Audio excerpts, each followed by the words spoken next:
ইলিশ মাছ ভালোবাসে না এমন বাঙালি কিন্তু খুঁজে পাওয়া মুশকিল। আজ দারুণ স্বাদের একটি ইলিশ মাছের রেসিপি শেয়ার করব। 4 টুকরো ইলিশ মাছ সামান্য নুন, হলুদ আর একটু সর্ষে তেল মাখিয়ে 5 মিনিটের জন্য একটু রেখে দেবো। খুব বেশি সময় রাখার প্রয়োজন নেই, 5 মিনিট রাখলেই যথেষ্ট। একটা বেগুন নিয়েছি, লম্বালম্বি করে কেটে ভালো করে ধুয়ে নিয়েছি। মিক্সির জারে 2 টেবিল চামচ মতন কালো সর্ষে, 2 টেবিল চামচ মতন হলুদ সর্ষে, ঝালের জন্য কাঁচা লঙ্কা শুকনো অবস্থায় ঘুরিয়ে নিয়ে সামান্য একটু জল দিয়ে মসৃণ করে একটু বেটে নেব। এবার পরিমাণ মতন জল দিয়ে দিচ্ছি। আপনি যতটা ঝোল রাখতে চাইবেন ততটাই একটা বাটির মধ্যে জল দিয়ে আমি বেটে রাখা মশলাটাকে দিয়ে দিচ্ছি। বেটে রাখা মশলাটাকে দিয়ে গুলে সাইডে রেখে দিচ্ছি। কড়াইতে 4 থেকে 5 টেবিল চামচ সর্ষের তেল দিয়ে আমি বেগুনগুলোকে একটু ছাকা তেলেই ভেজে নেব। সামান্য নুন আর হলুদ দিয়ে আমি বেগুনটাকে ভেজে নেব। বেগুনটা ভাজতেই দেখবেন সুন্দর সেদ্ধ হয়ে যাবে।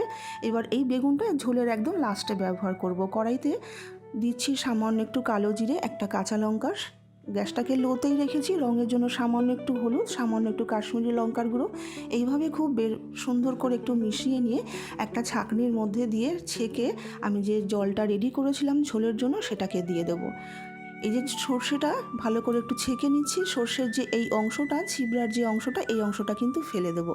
এদিকে 1 টেবিল চামচ মতন পোস্তও কিন্তু আমি বেটে রেখেছি, সেটাকেও কিন্তু এখানে অ্যাড করে দেবো।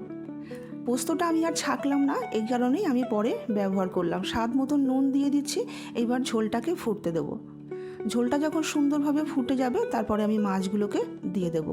মাছগুলোকে দিয়ে ঝোলের সঙ্গে মিশিয়ে নিয়ে ঢাকা দিয়ে রেখে দেবো মিনিমাম 10 মিনিটের জন্য। 10 মিনিট বাদ আমি ঢাকনাটাকে খুলে দিচ্ছি। তারপর ভেজে রাখা বেগুনগুলোকেও দিয়ে দিচ্ছি। বেগুনগুলোকে দিয়ে হালকা হাতে একটু নাড়াচাড়া করে দিচ্ছি। 2-3 মিনিট একটু ফুটিয়ে নিয়ে সবশেষে সামান্য একটু কাঁচা লঙ্কা, একটু সর্ষের তেল মিশিয়ে নিলেই আমাদের ইলিশ মাছ কিন্তু একদম তৈরি। 5 মিনিট স্ট্যান্ডিং টাইমে রেখে গরম গরম পরিবেশন করছি। কেমন লাগলো অবশ্যই কিন্তু জানিও।